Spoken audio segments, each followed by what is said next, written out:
성도 여러분 안녕하십니까? 신앙 강좌 경이로운 구약 9번째 시간입니다. 오늘은 솔로몬의 통치로부터 유다 왕국의 멸망에 이르는 시간의 역사 그리고 그 시간에 해당하는 성경 역사서들을 간략하게 살펴보도록 하겠습니다. 아마도 삼국사기 그리고 삼국유사라는 책에 대해서 들어보신 경험이 있으실 줄로 압니다. 두 권 모두 우리나라의 역사를 기록하고 있는 아주 유명한 역사서이죠. 그리고 이 두 권의 책은 실과 바늘처럼 함께 언급되는 경우가 많습니다.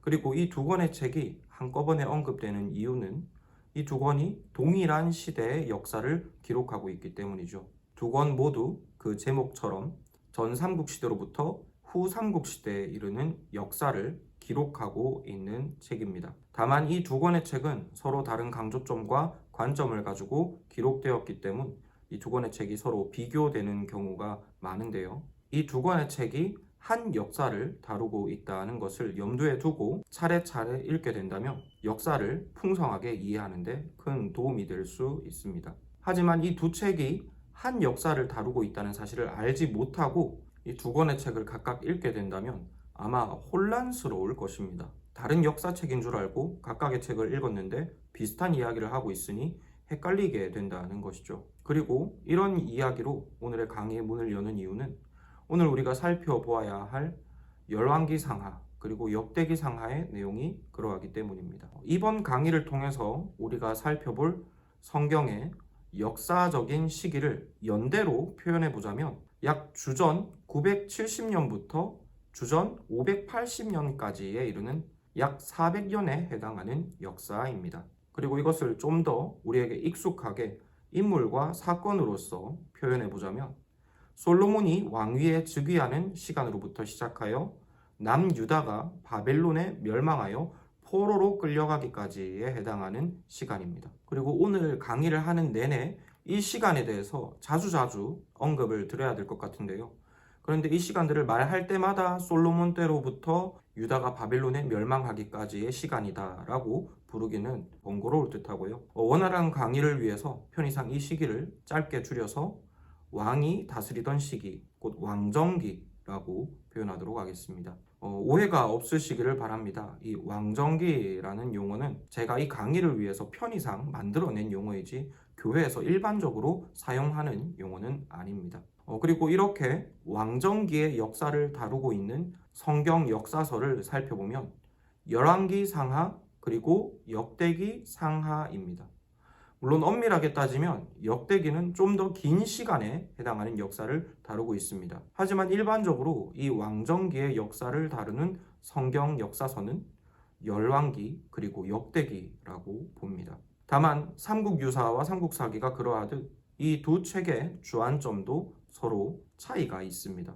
이후에 자세하게 살펴보겠지만 열왕기는 남북 이스라엘의 역사를 균형 있게 서술했습니다. 하지만 역대기는 남유다의 역사만을 선별적으로 기록하고 있습니다. 그리고 이 역대기가 신학적으로 독특한 주안점을 가지고 있는 것 역시 이 역대기의 특징이라고 할 수 있습니다. 여러 이야기를 드렸습니다만 여기에서 우리가 반드시 기억해야 할 것은 이 열왕기, 역대기 성경은 모두 동일한 기간의 역사를 다루고 있는 성경이라는 점입니다. 그래서 이런 점을 염두에 두고 이 두 권의 성경을 보아야 성경 읽기가 혼란스럽지 않고 오히려 풍성하고 일목요연한 성경 읽기가 될 수 있다는 것이죠. 물론 우리가 성경을 읽는 목적이 역사를 공부하는 것은 결코 아닙니다. 하지만 첫 강의에서 말씀을 드린 것처럼 성경을 효과적이고 체계적으로 읽기 위해서는 역사라는 중앙 대로를 놓고 그 길 위를 따라오면서 나머지 성경들을 이해하는 것이 필요하다고 말씀드렸습니다. 그리고 이전까지의 성경은 사실 굳이 성경 따로 그리고 역사 따로 이렇게 챙겨볼 필요는 없었습니다. 왜냐하면 이전까지 중앙도로의 역할을 감당하는 역사서는 시대별로 거의 한 권에 불과했기 때문입니다. 창조로부터 야곱까지는 창세기만 살펴보면 되었습니다. 그리고 모세로부터 출애굽기까지는 출애굽기, 그리고 광야에서 40년 생활은 민수기, 가나안 정복기는 여호수아서, 사사 통치 시기는 사사기, 그리고 사무엘로부터 다윗까지는 사무엘서만 살펴보면 되었죠. 이렇게 시대별로 살펴보아야 하는 역사서가 한 시대당 약 한 권 내지는 두 권밖에 없었기 때문 지금까지의 성경 역사는 비교적으로 간단했다, 단순했다라고 할 수 있습니다. 그리고 이후에도 살펴보겠지만 비교적으로 한 시대에 살펴보아야 할 사건과 인물이 그렇게 많지 않았죠. 지금까지의 성경 역사를 도로로 표현해 보자면 한적한 시골에 나 있는 1차선 도로라고 할 수 있겠습니다. 도로도 복잡하지도 않고 도로가에 보아야 할 것들도 그렇게 빡빡하지 않았다는 것이죠. 그런데 갑자기 왕정기 시대부터는 중앙도로가 두 개가 생깁니다. 열왕기와 역대기이죠. 그리고 도로 자체에도 살펴보아야 할 것들이 빽빽하게 많아집니다. 또 중앙도로 주변에서도 살펴보아야 할 예언서, 지혜서들이 엄청나게 늘어나게 되었죠.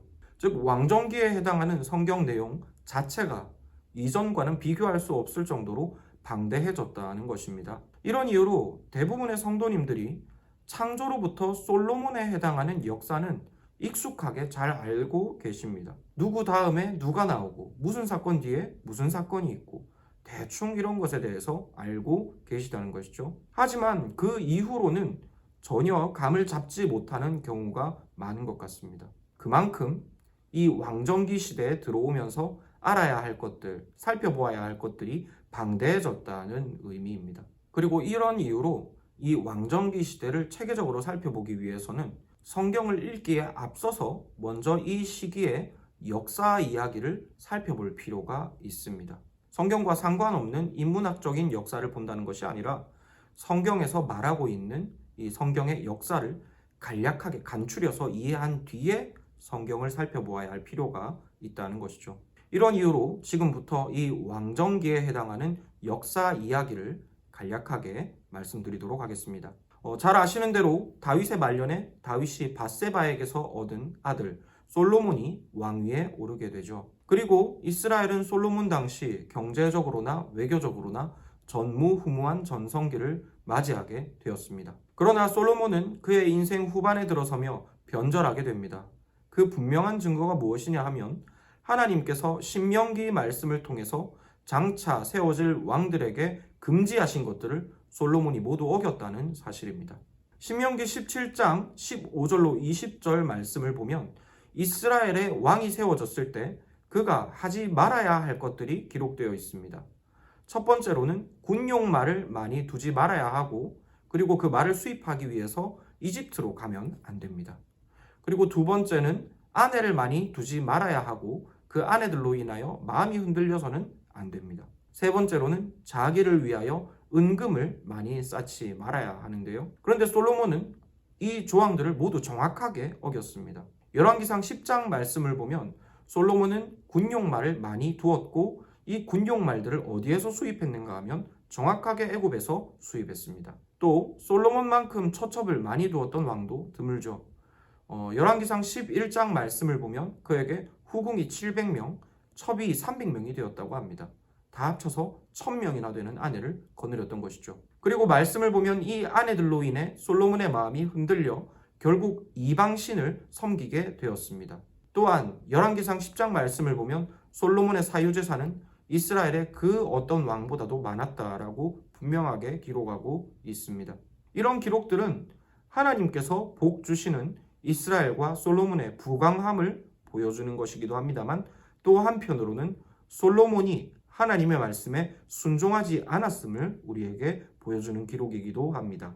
그리고 이런 솔로몬의 실수는 단순하게 한 번으로 그친 것이 아니라 완악함으로 굳어지게 되었습니다. 우리는 이 사실을 하나님께서 그에게 대적을 붙이셨을 때 그가 어떻게 반응했는지를 보면 알 수 있는데요. 하나님은 순종하지 않은 솔로몬을 회개하게 하시려고 여러 도전자들을 붙이셨습니다. 그리고 그 중에서도 특별히 솔로몬의 신하였던 여로보암에게 12지파 중 10지파를 맡기시겠다는 예언을 전하셨는데요. 어떻게 보면 사울이 왕일 때 이 솔로몬의 아버지였던 다윗이 나라를 받은 것과도 비슷한 모습이라고 할 수 있겠습니다. 물론 여로보암이 다윗처럼 신실했던 것은 아닙니다. 하지만 어찌되었든 지금 이 여로보암의 비자발적인 등장만 살펴보았을 때는 다윗의 모습과 닮은 부분이 많다는 것이죠. 이는 분명하게 여호와 하나님의 손길로 인한 것임을 볼 수 있는 대목입니다. 즉 여로보암이 자기가 나서서 반역한 것이 아니라 하나님께서 여로보암을 솔로몬의 대적자로 세우셨다는 것입니다. 만일 솔로몬이 자신의 아버지 다윗을 따라 행했더라면 그는 그 자리에서 옷을 찢고 죄를 뒤집어 쓰고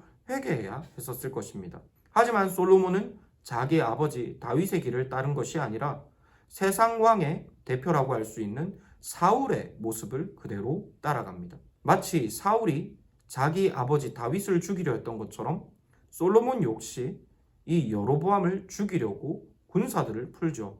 지금 솔로몬은 여호와를 자기 하나님으로 의지하는 길, 곧 믿음의 길에서 완전히 벗어나 있는 것입니다. 하나님으로부터 독립하는 길, 곧 자기 힘으로 살아남는 이방 왕의 길을 정확하게 따라가고 있는 모습입니다. 그리고 이로 인해 엉겹결에 반역자가 되었던 여로보암은 애굽으로 도망하게 되는데요. 시간이 흘러서 솔로몬이 죽고 난 뒤에 그의 아들 르호보암이 왕이 됩니다. 그리고 하나님은 솔로몬에게 하셨던 말씀, 곧 10지파를 떼어서 여로보암에게 주시겠다는 말씀을 응하게 하십니다. 여담입니다만 여로보암, 르호보암 둘이 이름이 은근히 헷갈리죠. 별로 쓸데없는 팁이긴 합니다만 둘이 헷갈리지 마시라고 한 가지 팁을 드리자면 솔로몬의 아들은 솔로몬의 솔자의 받침을 따서 리을, 르호보암이라고 외우시면 편하고요. 이 여로보암은 장차 남유다와 북이스라엘 중에 이스라엘을 다스릴 왕이죠. 그래서 이 이스라엘의 이응자를 따서 여로보암이라고 외우시면 편하실 것 같습니다. 다시 본론으로 돌아와서 지난 시간에 살펴본 대로 세상 왕은 백성들을 억압하고 스스로 구원을 쟁취하는 강자라고 했습니다. 그리고 이는 곧 솔로몬의 인생 후반기의 모습이었다고 볼 수 있겠는데요. 그 말은 솔로몬이 타락한 이후에 백성들의 고생이 그만큼 심각했다는 의미일 것입니다. 그래서 솔로몬이 죽고 난 뒤에 백성들은 새로운 왕 르호보암에게 와서 자신들의 고통을 줄여달라고 요청합니다. 그런데 그 말을 전하기 위해서 자신들의 대표를 누구를 데려오는가 하니 바로 애굽으로 도망가 있던 여로보암을 불러옵니다. 딱 보아도 지금 사태가 심각하게 돌아가고 있죠. 선대왕 때문에 불만이 가득했던 백성들이 아들 왕에게 불만을 토로하기 위해서 대표자를 데려왔습니다. 그런데 그 대표자가 바로 선대왕 때 반역자였던 여로보암입니다. 조금만 수가 틀리면 지금 바로 반역이 일어날 것임을 누구라도 짐작할 수 있는 상황이죠. 이에 연륜이 있었던 노련한 신하들은 르호보암에게 백성들의 말을 들어주셔야 나라가 평안할 것입니다 라고 간언합니다. 하지만 하나님께서는 이 르호보암의 눈과 귀를 어둡게 하시죠. 결국 르호보암은 딱 자기 수준에 있는 동무 신하들의 어리석은 말을 듣고 백성들에게 돌이킬 수 없는 실언을 내뱉습니다. 열왕기상 12장 말씀을 보면 이 동무 신하들이 르호보암에게 이렇게 답하라고 간언합니다. 내 아버지 허리보다 내 새끼손가락이 굵다라고 말입니다. 그런데 여기에서 이 새끼손가락은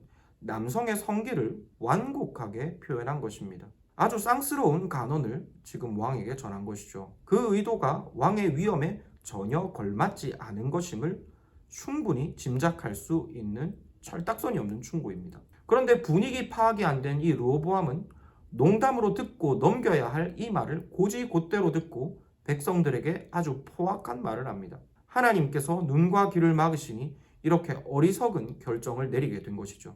이에 하나님의 말씀대로 이스라엘의 12지파 중 10지파는 다윗의 집안에 볼 일이 없다고 독립을 선언합니다. 그리고 그 길로 자신의 대표자인 여로보암을 자신들의 왕으로 세우게 되죠. 그리고 르호보암에게는 자신의 집안인 유다지파, 그리고 사실상 그 유다 세력에 엎혀 살고 있는 베냐민 지파만이 남게 됩니다. 뒤늦게 사태가 파악된 르호보암은 군사력으로 다시 나라를 자신에게 돌리려 합니다만 하나님의 경고하심을 듣고 르호보암은 실수를 여기에서 멈추게 됩니다. 그리고 그 길로 이스라엘은 북이스라엘과 남유다로 나뉘게 됩니다. 그리고 북이스라엘은 여로보암의 후손과 또한 새로운 왕들이, 그리고 남유다는 솔로몬의 계보를 잇는 이 다윗의 후손들이 다스리게 되는데요. 안타깝게도 이 믿음 없는 솔로몬의 대안으로서 세워진 여로보암 그리고 북이스라엘의 행보는 전혀 믿음의 길을 따르지 않습니다.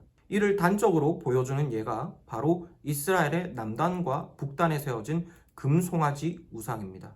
지금까지 살펴본 대로 가나안 땅의 의미는 여호와께서 아버지 노릇해 주시는 아버지의 집이라고 했습니다. 한 단어로 줄이면 성전이죠. 그리고 이 성전으로서의 가나안 땅의 정점이며 상징이라고도 할 수 있는 이 여호와의 성전은 르호보암이 다스리고 있는 남유다의 수도 예루살렘에 있었습니다. 북이스라엘이 제 아무리 10지파를 가졌다고 해도 이것은 어떻게 할 수 없는 북이스라엘의 단점이었던 것이죠. 이에 위기를 느낀 여로보암은 하나님께서 금하신 산당을 이스라엘의 남단과 북단에 만들고 여호와 하나님을 금송아지 신상으로 만드는 죄악을 범하게 됩니다. 백성들을 잃지 않기 위해서 여호와 하나님의 우상을 만들어버린 것이죠. 정확하게 사울의 길을 따라가고 있는 것입니다. 이런 이유로 열왕기에서 여로보암은 아합과 함께 악한 왕의 기준으로서 악명을 떨치게 됩니다. 그 이후 이스라엘은 신앙에 있어서 끝없는 쇠퇴의 길을 걷다 결국 남유다로부터 독립한 지 약 200여 년 만에 메소포타미아 지방의 아수르 제국에 의해서 멸망하게 됩니다. 북이스라엘이 결국 메소포타미아 지방의 아수르에 의해 멸망되어 포로로 끌려갔다 하는 점, 이 사실을 꼭 기억해 주시기 바랍니다. 그리고 남유다 역시 불신앙으로 인해 두 지파로 구성된 이 미약한 나라로 전락하게 되었습니다. 하지만 다윗의 집에 항상 등불을 주시겠다고 약속하신 이 하나님의 약속으로 인해서 남유다는 조금 더 긴 시간 동안 나라를 유지하게 됩니다.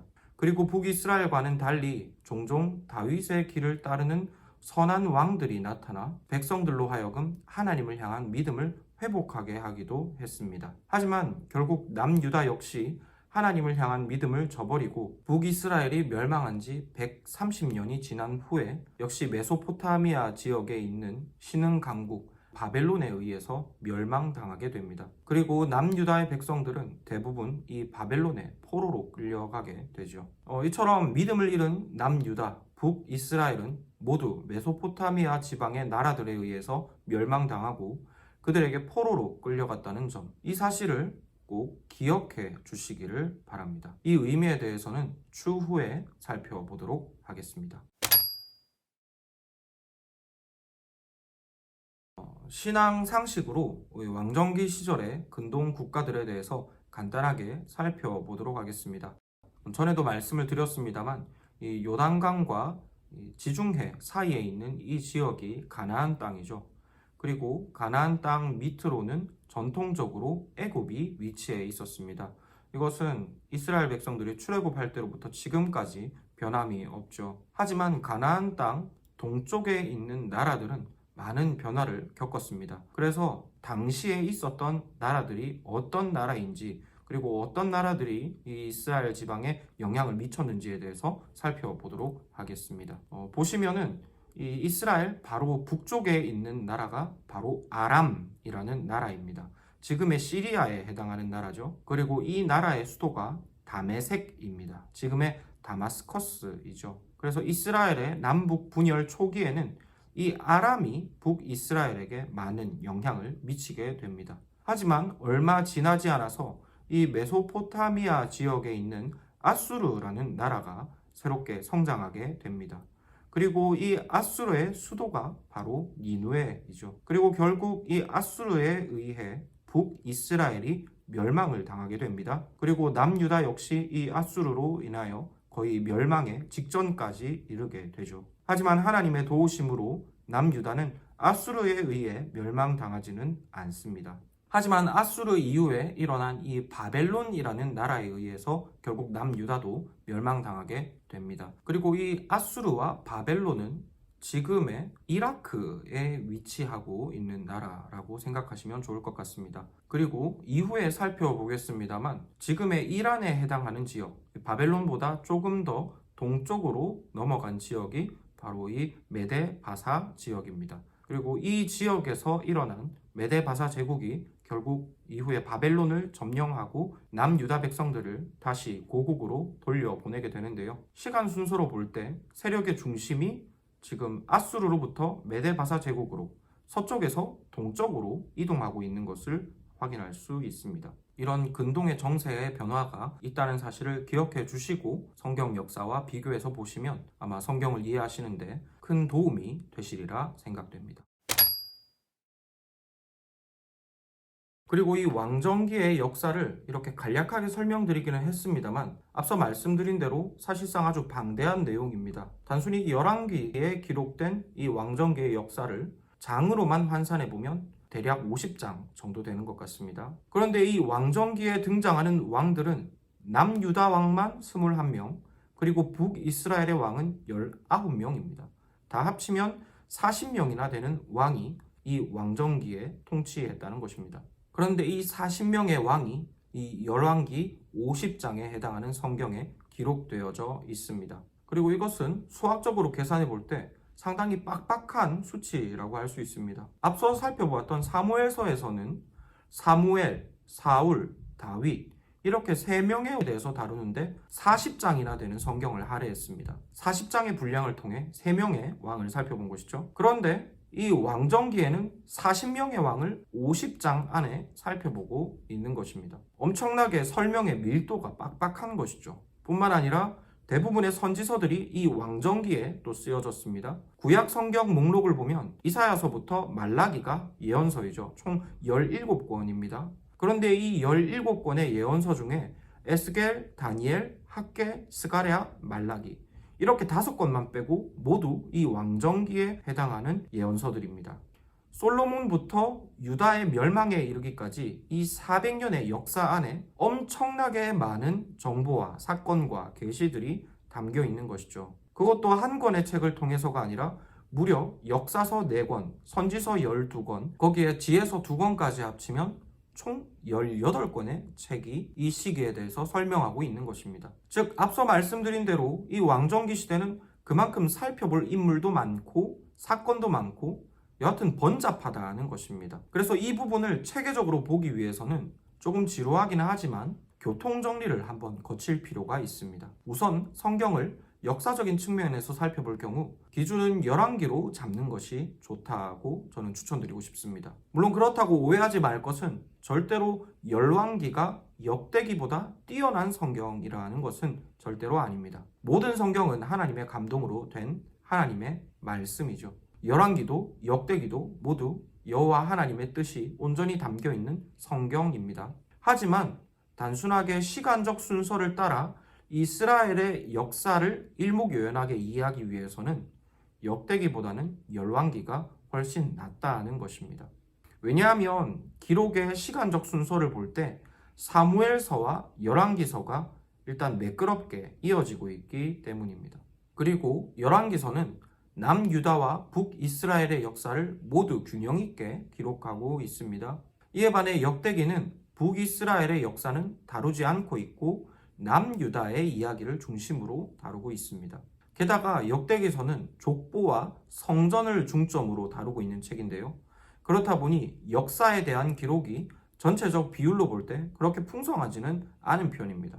이스라엘의 족보 이야기 그리고 성전 건축의 주역이었던 다윗과 솔로몬의 이야기가 끝나고 나면 역대기 전체 분량의 3분의 2가 벌써 지나간 상황입니다. 역대기 전체 분량의 3분의 1에 해당하는 부분만 이 왕정기에 대해서 본격적으로 설명하고 있다는 것이죠. 역대기 상도 아니고 역대기 하 10장에 가서야 이제 솔로몬의 이야기가 끝이 나게 됩니다. 이로 볼 때 이 역대기가 성경의 역사서로 포함이 되어 있기는 하지만 사실상 일반적인 역사서라고 보기에는 어려움이 있습니다. 그래서 이 왕정기의 역사를 체계적으로 이해하기 위해서는 먼저 열왕기를 통해서 한번 대략적인 역사를 살펴보고 그 후에 역대기를 통해서 남유다의 역사를 조금 더 풍성하게 보는 것이 유익하다는 것입니다.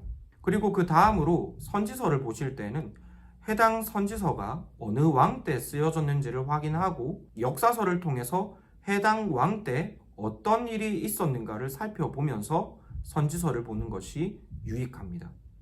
다 그렇지는 않습니다만 보통 선지서의 서두에는 어느 왕이 몇 년째 다스리던 해에 이 선지자가 누구에게 전한 계시다라는 정보가 기록이 되어 있습니다. 그리고 꼭 그런 정보가 기록되어 있지 않다고 하더라도 요즘에는 검색을 몇 번만 해보면 어느 선지자가 어느 시대에 활동했는지에 대한 정보를 쉽게 알 수 있죠. 그래서 선지서를 보실 때에는 어느 왕이 다스리던 때 누구에게 전한 계시인지를 살펴보고 그 당시에 국제 정세를 이해한 이후에 선지서를 보는 것이 좀 더 입체적으로 볼 수 있는 방법이라고 하겠습니다. 간단하게 예를 한번 들어보겠습니다. 우리가 잘 알고 있는 요나서는 선지자 요나를 통해 니느웨에 전해진 하나님의 계시이죠. 그런데 우리가 이 성경만 살펴보면 요나가 도대체 왜 니느웨로 가기를 싫어하는지 알 수가 없습니다. 하지만 앞서 말씀드린 방법대로 요나서가 쓰이던 시기에 이스라엘에 어떤 일이 있었는지를 살펴보고 이해하면 요나가 왜 그렇게 행동하는지를 알 수 있습니다. 우선 요나서 자체에는 요나가 예언하던 시간적 배경이 기록되어 있지는 않습니다. 하지만 열왕기 14장 25절 말씀을 보면 요나가 북이스라엘의 13대 왕 여로보암 2세가 다스리던 때에 활동했다는 사실을 알 수 있습니다. 그래서 여로보암 당시 역사서를 살펴보면 요나와 이스라엘에게 어떤 일이 있었는지 그리고 그들에게 있어서 니느웨가 어떤 의미인지를 알 수 있을 텐데요. 우선 이 니느웨는 아수르의 수도입니다. 그리고 아수르는 앞서 살펴본 것처럼 이 북이스라엘을 멸망시킬 원수의 나라인 것이죠. 그리고 이 아수르의 마수는 당장 이 여로보암 2세 당시에는 이스라엘에 뻗치지를 않습니다. 하지만 열왕기 15장 말씀을 살펴보면 이 이스라엘 16대 왕인 므나헴 때부터 아수르가 이 이스라엘에 본격적으로 손을 뻗치기 시작합니다. 그리고 앞서 살펴본 대로 여로보암 2세는 이스라엘의 13대 왕이죠. 그리고 므나헴은 16대 왕입니다. 이렇게 보면 요나와 아수르의 수도인 니느웨가 무슨 상관이 있었을까 싶기도 합니다. 요나는 이스라엘 13대 왕 당시에 활동하던 선지자이고 아수르는 이스라엘 16대 왕이 통치하던 때 이스라엘을 괴롭히기 시작했으니까 말입니다. 하지만 열왕기하 15장 말씀을 살펴보면 스가랴와 살룸의 통치 기간이 기록되어 있습니다. 그런데 두 왕 모두 반년 이상 통치를 하지 못했죠. 스가랴는 6달을 통치했고 살룸은 겨우 1달밖에 통치하지 못했습니다. 즉 역사서를 쭉 살펴보면 요나 선지자가 이 므나헴과 동시대의 인물이라는 사실을 알 수 있는 것입니다. 그리고 이를 알면 요나가 왜 이렇게 니느웨를 미워하는지도 알 수 있는 것이죠. 이해하기 쉽게 표현해 보자면 하나님께서 모세로 하여금 애국에 가서 애국을 심판하라고 하신 것이 아니라 애국을 구원하라고 말씀하신 것과 비슷한 느낌이라고 하겠습니다. 이처럼 역사를 알고 해당하는 시대의 선지서를 살펴보는 것은 선지서를 더욱더 풍성하고 입체적으로 이해하는 데 큰 도움이 됩니다. 하지만 솔직하게 말씀드리면 이렇게 선지서를 보는 것이 쉬운 일은 아니죠.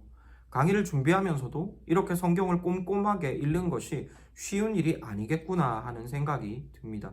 물론 하실 수만 있다면 이런 원리를 따라서 성경을 아주 체계적이고 꼼꼼하게 읽으시는 습관을 기르시기를 권합니다. 하지만 이런 수고를 좀 더 덜어주기 위해서 우리 주변에는 성경 주석 같은 참고 자료들이 잘 준비되어 있죠. 그리고 꼭 두꺼운 주석이 아니더라도 어느 왕이 어느 시기에 통치했고 그 시기에 어떤 일이 일어났으며 어떤 선지자가 활동했는지를 간략하게 정리해둔 한 장으로 정리된 도표가 많이 있습니다. 그리고 이런 자료들을 성도님들께 소개시켜 드리는 것도 목회자가 할 중요한 역할인 것 같은데요. 그래서 제가 오는 주일에 본당 로비에 그 자료들을 인쇄해서 비치해 두도록 하겠습니다. 강의를 수강하시는 성도님들께서는 이 표를 꼭 댁에 가져가셔서 선지서를 보실 때 그 선지서와 그 선지서가 기록될 당시에 해당되는 왕 그리고 있었던 사건들을 한번 살펴보시고 선지서를 읽으시기를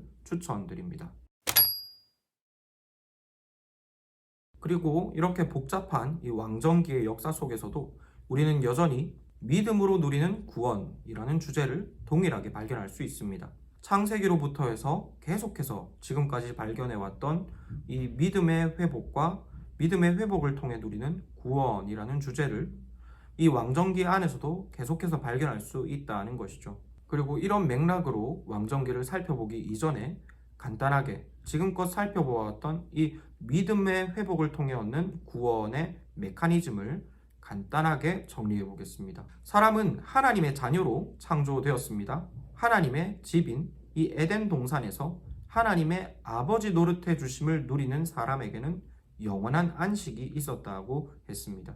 하지만 믿음을 깨트림으로 인하여 사람은 아버지이신 하나님을 잃었고 또 함께 모든 것을 잃게 되었습니다. 하지만 하나님은 이런 사람을 불쌍히 여기셨고 이스라엘의 후손으로 대표되는 이 택하신 자들에게 자신의 신실하심, 곧 복음을 전하셨죠. 그리고 복음을 듣는 자들에게는 믿음이 일어났습니다. 그리고 그 믿음은 죄인으로 하여금 다시 하나님의 자녀가 되게 했습니다. 그리고 이렇게 믿음의 회복을 통하여 하나님의 자녀가 된 이스라엘 백성들은 하나님의 집의 터인 가나안 땅으로 다시 돌아와 하나님께서 베풀어 주시는 안식을 누렸다고 했습니다. 그리고 이 일련의 과정을 한마디로 표현하면 구원이라고 했는데요. 이 구원 누림의 핵심적인 요인이 있다면 바로 믿음이죠. 지금껏 살펴보았듯이 구원은 오직 믿음으로만 얻습니다. 하나님께서 일으켜 주시는 이 믿음이 구원의 결정적인 조건이라는 것입니다. 그리고 이와 같은 구원의 과정이 오늘 살펴볼 왕정기 역사에서도 동일하게 발견되고 있다는 것이죠. 그리고 왕정기의 독특성이 있다면 이와 같은 구원의 원리가 이 왕이라는 직분자에 의해서 전 나라에 좌지우지 된다는 것입니다. 지난 시간에 살펴본 대로 이스라엘 공동체에게 있어서 왕이 주어졌습니다. 그런데 이 왕은 세상의 왕과 같은 권력자가 아니라고 말씀드렸습니다. 이스라엘의 왕은 공동체의 믿음의 수호자입니다. 동시에 믿는 자의 모범이고 대표이죠. 그렇기에 왕이 믿음을 지키는 것, 그것은 곧 온 나라가 구원을 누림으로 이어졌습니다. 반면에 왕이 믿음을 저버리는 것은 온 나라가 구원을 잃어버림으로 이어졌습니다. 그래서 역대기와 열왕기를 살펴보면 공통적으로 왕을 평가하는 몇 가지의 기준이 있습니다.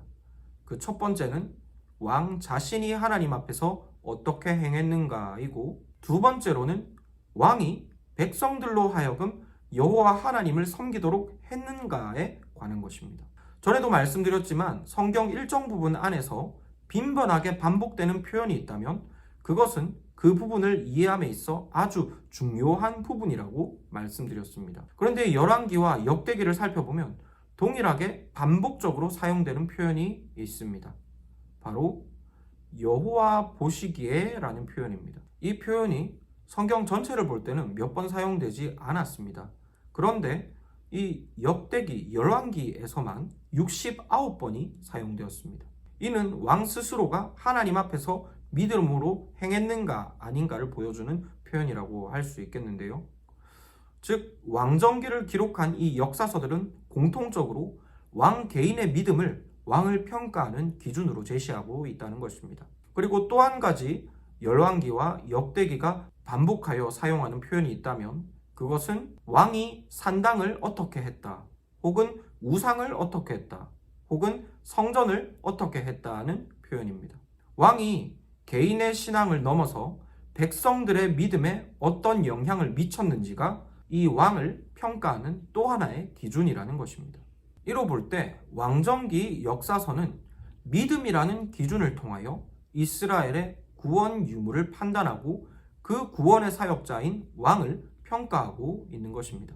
이에 반해 왕정기 역사서들은 세상 역사가 일반적으로 제시하는 왕의 평가 기준에 대해서는 상당히 무심해 보이는 것 같습니다.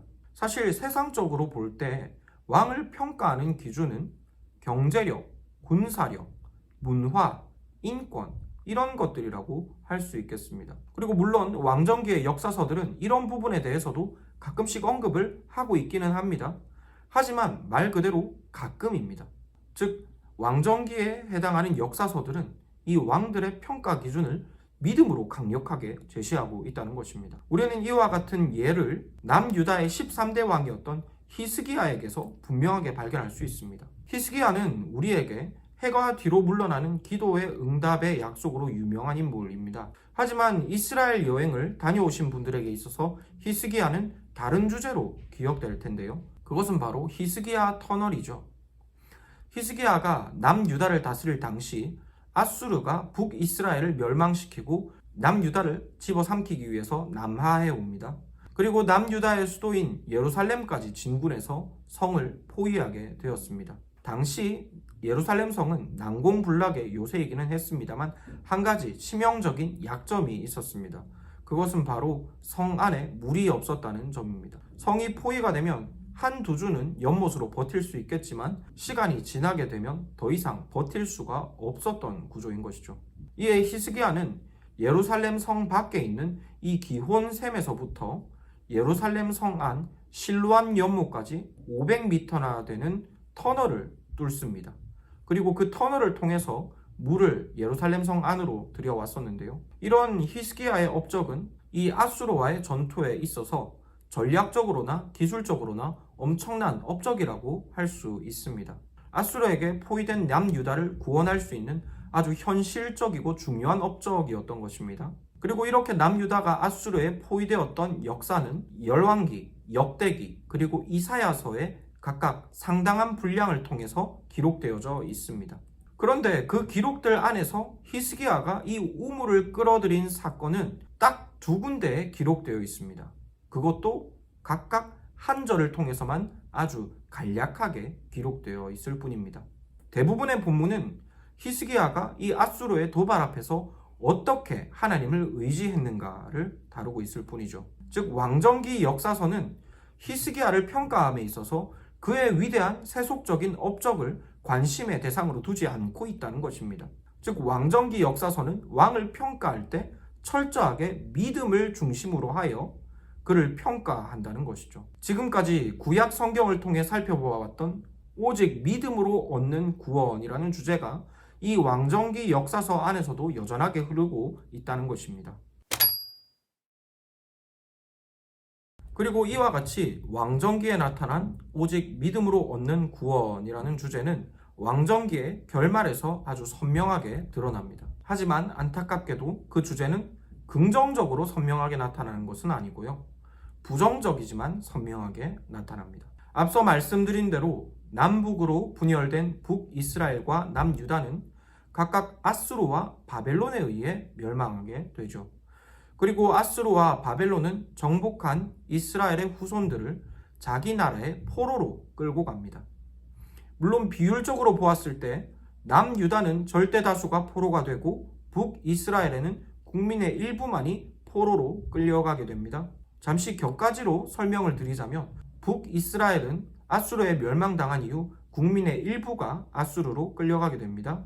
그리고 남아있던 이스라엘 백성들은 이 아수르 제국의 민족 혼합 정책으로 인해서 다른 민족들과 함께 섞여 살게 됩니다. 이로써 그들은 아브라함의 순수 혈통의 정체성을 잃어버리게 되죠. 그리고 이와 같은 이유로 신약시대의 유대인들은 사마리아인들을 마치 이방인처럼 취급했던 것입니다. 이방 민족과 섞인 하나님의 백성 같지도 않은 것들이라고 여기게 된 것이죠. 다시 본론으로 돌아와서 어찌되었든 열왕기는 남유다와 북이스라엘의 결말을 각각 바벨론과 아수르로 끌려갔다라고 결론 짓고 있습니다. 이스라엘의 결말이 바벨론과 아수르의 포로로 끌려감이라는 것이죠. 그런데 앞서 지도를 통해 살펴본 것처럼 이 바벨론과 아수르는 모두 티그리스 강과 유브라데스 강 사이에 위치해 있습니다. 메소포타미아 지방으로 불리는 지역이죠. 이 지역은 창세기를 통해 살펴본 것처럼 아브라함의 고향입니다. 그리고 여호수아는 이 지역에 대해서 평가하기를 우상 숭배하는 땅이다 라고 평가했습니다. 즉 하나님의 아버지 되심을 부정하는 자들이 영적 고아로서 살아가는 땅이 바로 이 아브라함의 고향 메소포타미아 지역인 것이죠. 그리고 이스라엘 백성들은 결국 이 영적 고아들의 땅인 메소포타미아 지방으로 끌려가고 있는 것입니다. 왜냐하면 저들이 결국 믿음을 저버렸기 때문입니다. 정확하게 표현하자면 저들의 믿음을 수호할 직분자로서의 왕이 그 역할을 감당하지 못했기 때문이라는 것이죠. 왕정기 역사서를 통해 쭉 살펴보면 아시겠지만 사실상 이스라엘의 왕으로서 믿음을 온전히 수호했던 왕은 극히 일부에 불과합니다. 그리고 간혹 가다가 그런 훌륭한 왕들이 있긴 했습니다만 그 왕들도 항상 신실하지는 못했습니다. 앞서 살펴보았던 이 왕정기의 대표적인 선왕 히스기야도 그러했죠. 그도 그의 인생의 전반에 있어서는 하나님을 의지하고 하나님의 뜻을 구했습니다. 하지만 그는 그의 인생 후반기에 바벨론에게 자신의 부강함을 나타내는 교만함을 보였습니다. 그리고 그의 아들 므낫세가 남유다 왕 중 가장 악한 왕으로 평가받는 것 역시 그의 변절을 간접적으로 보여준다고 할 수 있겠습니다.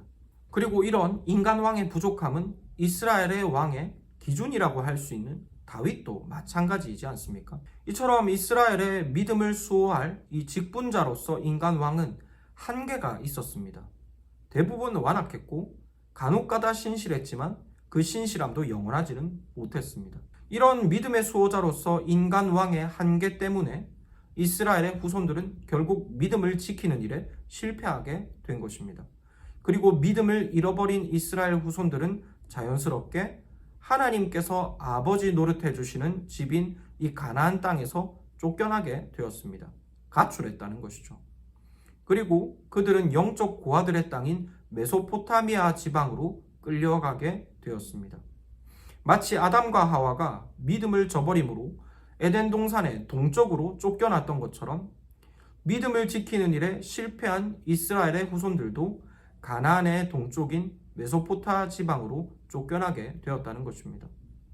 이처럼 왕정기의 역사는 비록 그 방향에 있어서 거꾸로 역구원의 방향으로 흘러가고 있기는 합니다. 하지만 그럼에도 불구하고 창세기로부터 이어져 오는 이 믿음으로 하나님의 자녀됨이라는 주제가 여전하게 선명히 드러나고 있습니다. 그리고 이와 같은 믿음의 수호자로서의 왕의 한계 그리고 실패는 장차 오실 메시아에 대한 새로운 기대함으로 이어지게 되죠. 앞서 말씀드린 대로 인간 왕은 믿음을 수호하는 일에 실패했습니다.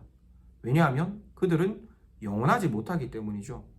여기에서 영원하다는 것은 그들이 한없이 살 수 없다는 의미일 뿐만 아니라 그들의 신실함에 한계가 있다는 의미가 되기도 합니다. 그래서 이런 믿음의 수호자로서 인간 왕의 한계는 장차 오실 참된 왕이 영원한 분이셔야 한다는 기대로 이어지게 되는 것이죠. 이처럼 하나님의 구원 역사는 믿음이라는 주제 안에서 반복되지만 동시에 발전해가며 또한 계속해서 장차 오실 메시아로서 예수님을 더욱더 선명하게 그려가고 있습니다. 그리고 이와 같은 맥락은 다음 주에 살펴볼 출바벨론 사건에서도 계속해서 선명하게 나타나게 되는데요. 그 내용은 다음 시간에 이어서 에스라 느헤미야를 통하여 살펴보도록 하겠습니다. 이로써 오늘의 강의를 간략하게 정리해보자면 솔로몬이 통치하던 때로부터 남유다가 멸망하기까지의 역사를 간략하게 왕정기라고 불러보았습니다. 그리고 이 왕정기의 역사와 사건들은 아주 복잡하게 얽혀져 있는데요. 그럼에도 불구하고 우리는 이 역사 가운데서 여전히 믿음으로 얻는 구원이라는 주제를 발견할 수 있었습니다. 그리고 그 믿음을 수호하는 직분자로서 왕의 역할과 한계에 대해서 살펴보았고, 그리고 그 한계는 결국 장차 오실 메시아에 대한 새로운 기대로 이어지게 된다는 사실을 살펴보았습니다. 이처럼 믿음으로 회복하는 하나님의 자녀됨, 그리고 이로써 누리게 되는 안식이라는 구원의 시선은 창세기로부터 계속해서 이어지고 있다는 사실을 기억해 주시면 감사하겠습니다. 오늘은 이것으로써 강의를 마치도록 하겠습니다.